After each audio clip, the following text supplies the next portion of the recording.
Hello, world. It's good to be with you once again. Hope you guys are doing well. I'm here to give you guys a very raw and uncut, unedited review of Godzilla X Kong: The New Empire. Um, I am gonna go into spoilers later, but for now, I'm going to just try and keep it as much as possible spoiler free because I know not everyone's seen it yet because it just came out. I saw it 2 days ago, so that was on Friday, and today's Sunday when I'm recording this. So I'm gonna give you guys my thoughts. I'll keep this roughly brief, but I'm not gonna edit this. I'm just gonna post this as it is. And I'm gonna just kind of ramble. It's gonna be a bit unorganized, but I will try and keep the first few minutes spoiler free as much as possible. Like I said, for everyone who hasn't seen it yet. And please, um, let's try and keep spoilers off the internet, man. I've been dodging social media for the past probably week or so just to avoid spoilers. I didn't watch any of the latest trailers or anything, even though people were basically reacting to them and posting in the thumbnail clips from the trailer. And I was like, dude, I don't want to see this. So I was avoiding YouTube. I don't really use Instagram anymore anyway, but I was just trying to avoid social media as much as possible so I wouldn't get any spoilers. I didn't want anything. So luckily, I went in with not a lot of spoilers, but obviously I knew some things. Some things we've all known for some time about, like how much screen time Godzilla was going to have, about Scar King, about Shimu. That's not really, I wouldn't consider them heavy spoilers because we kind of have known about them for months. If you're a Godzilla fan or a Kaiju fan and you pay any attention to the news, you already know about this stuff. We knew this stuff months ago. So, anyway, but what about the film itself? I will say, and I think if you've read the reviews from the critics, from fans, from Kaiju fans especially, this film, I have to say, is fun. Right? This film is fun. It is entertaining. I went in and I had a good time, right? For the full, it's not even 2 hours. It's kind of a short film, actually. It's like maybe an hour and 40-ish minutes. But I was entertained the whole time. That's for sure. Right? I was entertained. I had a good time. However, I will preface this by saying, and this should be obvious, like do not -1, right? Or anything close to that. This is a fun, silly giant monster movie. Like many people said before it came out, it's more akin to the Showa era of Godzilla films, stuff like Destroy All Monsters, Godzilla vs. Megalon, Godzilla vs. Gigan, maybe even Final Wars a little bit. It's very fun. It's very silly, right? So don't go in expecting anything like -1. There's not deep cinematic masterpiece or deep human characters, nothing like that at all. And I'll get more into the human characters a little bit, but I just want to preface this, right? Which should have been obvious anyway. And I've said this before. I think everybody was kind of saying like Godzilla New Empire is not going to be anything like -1, and that's not a bad thing. I don't think every Godzilla movie needs to be dark and serious, right? You can have fun movies. So this movie is fun. It is entertaining. But I have to say it's not obviously it's not perfect, and I had my issues with it. I'll try and go into this without saying too many spoilers.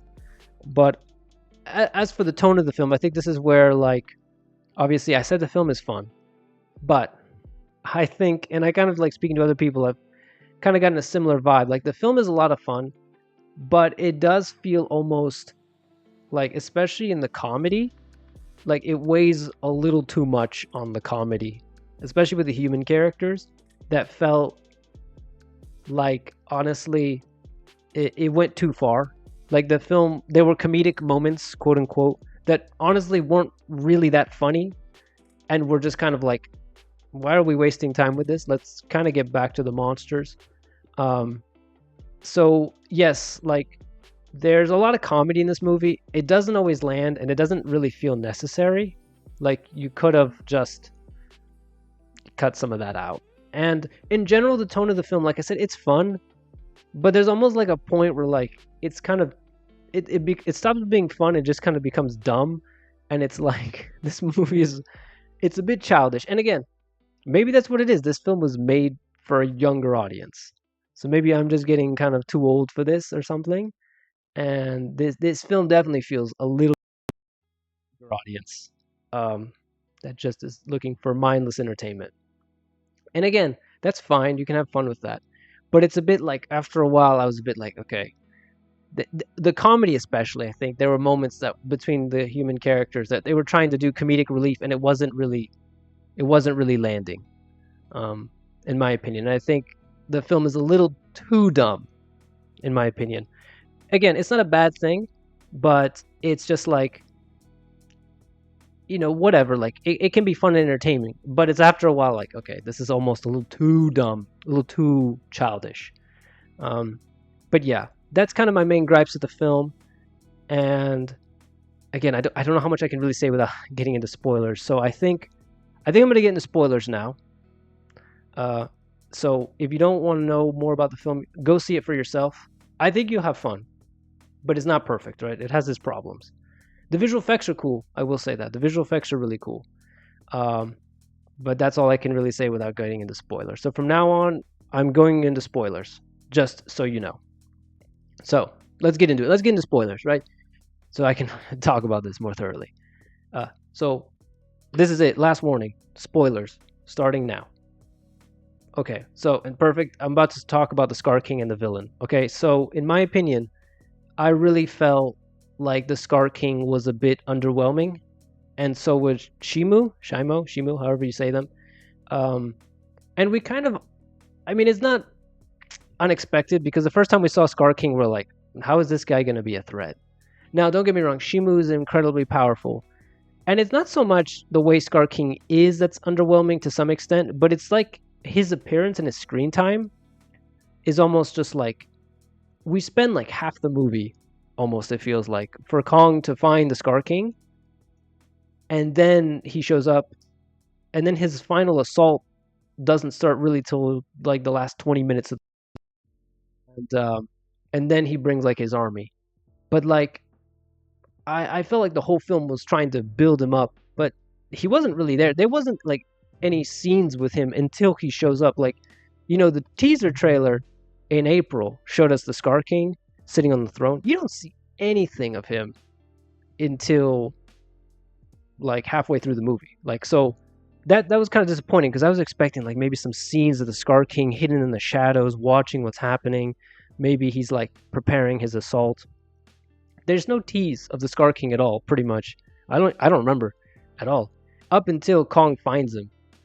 So that was kind of lame. And then honestly, it was kind of underwhelming. Like his whip is cool and all, but like I expected a bit more. And I also like wanted more of an explanation as to how he controls Shimu, how he got into his position of power. That wasn't really well explained, and I wish the film is so short. They could have included a 10-minute sequence that introduces the Scar King more properly, where he came from, how he gained the power, like show us. The film gives us some exposition where the main character lady reads like the ancient Iwi text that explains the Scar King, but don't explain it to me. Show it to me. Show me how he got his power over Shimu. I would have found that more interesting. Show me how he betrayed the other Kongs. Because you don't really know who this guy is. You just know he's mad and he wants to take over the surface and he controls a big ice dragon. Okay, how did he get this power? Why does he want to do this? Like, I need more. Thanos, they gave an explanation to, right? They made you feel for him. Here he's just kind of meh. And he doesn't even show up until like halfway through the movie. And don't get me wrong, his whip is cool. His powers are cool. He's a good fighter, honestly. He really like whips Kong's butt. But then Kong almost gets the upper hand until he uses Shimu on him. Which is fine, he uses Shimu as kind of like his weapon. And Shimu's really cool, but I would, again, there's not a lot of character to explanation given to Shimu. Like, why is she? I believe it's the creature's a she. She's the first Titan, and she created the Ice Age or something like that. Like, why couldn't we see this? Again, the film is so short. We could have gotten a sequence showing Shimu and Scar King creating the Ice Age. And you could have, there's so much you could do there. So again, I was a little underwhelmed with the villain in terms of screen time, in terms of potential. Like, I feel like they could have done so much more. King Ghidorah, for example, is fantastic as a villain in King of the Monsters. I think regardless of what you think of that film, King Ghidorah is great. King Ghidorah has plenty of screen time. King Ghidorah is a threat to the whole planet. Is incredibly powerful. They kind of explain where King Ghidorah came from, what the rivalry is between Godzilla and King Ghidorah. It's great. And I think that honestly, I think King Ghidorah so far is still the best villain of the Monsterverse. This is kind of the same problem I had with Godzilla vs. Kong, is that they kind of threw Mechagodzilla in the last like 20 minutes of the movie. And it's like, your villain should be more important to the film. And I think, especially in, okay, Godzilla vs. Kong, I understand. The movie was supposed to be Godzilla and Kong fighting. But in this film, actually, no, they're supposed to team up against this villain who doesn't really show up until like halfway through the movie. And then that's the other thing, the quote unquote team up, whatever, Godzilla X Kong, which apparently the X is silent, I've heard now. So it's God's, I don't know how you're supposed to say it. But the whole team up, unite, like it says in all the posters. So I'm here to tell you, again, this is a spoilers discussion, but like this doesn't happen until like the last 3/4 into the film. Like where they meet up at the pyramids, that's when they meet up and they fight because Godzilla doesn't trust Kong, and it takes, of course, you know who, Mothra. But it's just like all the marketing is like unite and come together. They don't team up until halfway through the film. What? And then Godzilla, most of the movie is just charging up. So here's the other big thing, right? This is a Kong movie, and everyone agrees. Like, this is Kong's movie, and Godzilla's in it, and it's kind of the same problem as, like, a lot of these things are the same problem as Godzilla vs. Kong, in that it's more Kong focused. The villain is thrown in the last 20 minutes. Godzilla's kind of just there. It's the same thing here. It's a Kong movie with Godzilla in it, and the villain is even kind of underwhelming. Mothra's great. I think Mothra almost plays more of a role in terms of the story, not in terms of screen time, but in terms of story, Mothra is almost plays as much of a role as Godzilla does in the film. So it was great that Mothra gets so much referencing and mention. It was great to see her at the end. I really wish she would have fought in the final battle in the Rio. I don't know why she didn't go with them. And then they brought in Suho, the little tiny Kong, which honestly, I know some people like him. I find him really annoying. I thought he would be much more interesting. In the trailers, I was like, oh, that's cool. Like, they're doing Son of Kong. But honestly, in the movie himself, I found him really annoying. His little sounds he makes, and he reminds me of Gollum. I did not like Suho very much. But I love the story of Kong. Like, I think the best thing about this film is Kong. I know it's called Godzilla X Kong, but Kong is the best. He's the main character. And his story is great, right? He's alone in the Hollow Earth. He's always felt alone. He went from Skull Island and being alone to being alone in the Hollow Earth, right? That's gotta suck. And now he finally finds his people, and he kind of like frees them from a horrible dude, and he kind of becomes their new leader. I think that's great. I like that story. Do you know what? Can I just say that would have been a great Kong movie? So why didn't you just make a Kong movie and you didn't need to include Godzilla? Taken out Shimu and Godzilla, and you would have had the same thing, but you would have just called it Kong in the Hollow Earth or something, and it would have been fine. You could have just had Kong and the Scar King fight, and Kong becomes king of the apes in the Hollow Earth. You didn't need Godzilla in this movie. Mothra, you could have had Mothra in it. That would have been fine. But yeah, I think this is a Kong movie with Godzilla in it. And don't get me wrong, it's cool to see Godzilla, Mothra, and King Kong in one movie. I think I've always dreamed of that. And I don't mind that Mothra was just kind of thrown in. But if you're going to keep calling these movies Godzilla vs. Kong or Godzilla X Kong, can you give Godzilla a bit more of a role in these movies? Like, I don't know. And I heard the film, it's a bit early already to tell, but the film is apparently doing fairly well at the box office. And Adam Wingard has said he's got ideas for like a third film, which is weird because as if the Monsterverse didn't already have like 3 other movies before this, right? This Kong thing. So honestly though, if they're going to do another Godzilla Kong team up, I'm not in a rush to get another one, but they are going to do it. Can you give Godzilla more of a role, please? Or Legendary, can you do a solo Godzilla film? Can you give us Godzilla 3? Give Kong his own movie and give Godzilla his own movie. Or if you're going to do Godzilla and Kong 3, whatever you're going to call it this time, give Godzilla more of a role. Because honestly, this is the Kong show with Godzilla in it. That's how I feel. And don't get me wrong, I love Kong. I know there's a lot of G fans that don't like Kong. I love Kong. Kong is great in the Monsterverse. I'm so happy to see Kong having a franchise and a story. Because I grew up with so many Kong movies where Kong dies. Like, I like the Peter Jackson 2005 film, but I was so sad that he dies. And they never followed up, right? Like, Kong would always die. So I'm so happy to see Kong having a franchise. Um, I think he's great. I know G fans don't like him, but I think Kong is great. But then give him his own movies. Don't just stick Godzilla in a Kong movie. So that's kind of my main feeling. And again, the villains, man, I really. That's the thing. If you're gonna do another one of these, can you give us a better villain and give them more presence in the film? Um, and maybe bring a classic villain in, please. Destroy a Space Godzilla, Gigan, Biolante. Give us Godzilla 3 with Destroy in it. I don't know. We'll have to see. Apparently, the film is doing well at the box office, so there's a good chance we're gonna get more MonsterVerse films. I'm happy. I want more MonsterVerse movies. However, there are certain things I also want from the MonsterVerse. Like, again, I want more Godzilla to have like an actual role in these movies, or give him his own movie. I also want to see classic villains. I want to see better villains. I think like people complain that Marvel had a villain problem, and I'm kind of starting to see the same thing here. So that's kind of my main gripes of the film. But again, the film has some great moments in it. The visual effects are cool. Kong's story in it is great. It's Kong's movie, honestly, and it's great. His story is cool. I did find the little Kong a little annoying.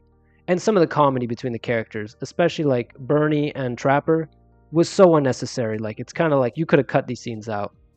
And don't get me wrong, I like Bernie as a character in Godzilla vs. Kong. But in this movie, like, Bernie wasn't always necessary. Like, why was he there a lot of the times? It's like they saw that people liked Bernie from Godzilla vs. Kong, and they were like, oh, we got to stick him in this movie. And it's like, it's the same thing they do every time where the executives think people like a funny character, so they need to put them in every movie after that. It's like, no, he was funny in the one moment he's in the moments he was in Godzilla vs. Kong, but he didn't need to be so much in this movie. Or like some of the dialogue he didn't need to have with Trapper. So yeah, it's just like the comedy was too much. This is a Kong movie, not really a Godzilla movie. It's a Kong movie with Godzilla in it, and the villain was underwhelming. Like, those are kind of my main gripes. The pros, hey, it's fun, it's entertaining. Kong's story is great. Yeah. So hopefully, if they learn from their mistakes with this film, maybe what they can do is if they do another Godzilla and Kong movie, they learn from -1. They learn from the other films that people like, and a lot, maybe they bring it back to a little bit more grounded. Maybe focus more on Godzilla, please, for a third film. Again, I'd like to see a Godzilla solo film. That's what I really want at this point. I'd like to see a Kong solo film. I think these guys deserve their own movies instead of having to team up every time and then one character gets sidelined. I don't think that's fair. I think each monster deserves their own solo film. And maybe even give Mothra a film. Why not? It's the Monsterverse. So, anyway, that's kind of my thoughts on the film. Yeah, I said short. Well, it's like 18 minutes. Well, because it was kind of hard to talk about it without spoilers. I had to be honest. So, I enjoyed it. I had fun. I'll probably try and see it again. It's not. I'm not saying it's a bad movie. I am just saying that, like, I didn't. It wasn't perfect. I had fun. It was entertaining, but it's also like there are some issues with the film, especially if you're like a Godzilla fan, and you don't care for Kong. You're gonna have a tough time with this movie because this movie is Kong's movie and Godzilla's in it. That's kind of how it is. So, anyway, thank you for your time. If you like this review, give it a like. Let me know in the comments below, but try and keep it spoiler free for now, at least in the next few weeks, because not everyone's seen this movie. But let me know if you've seen the film without spoiling it for everyone else. Let me know your thoughts. Do you think I'm wrong? Do you think I'm completely off the line? Am I being too harsh? I hope I'm not being too harsh. I enjoyed the film. I had fun with it. I'm not saying it's bad. I think the critics are being a little too harsh, right? I enjoyed it. I'd give it more like a 7 out of 10. It's not perfect, but I enjoyed it. I'm just saying my honest thoughts. Anyway, that's it for this review, guys. Sorry, it's a bit rambly all over the place, but I think this was. I'll see you all in the next video. Bye.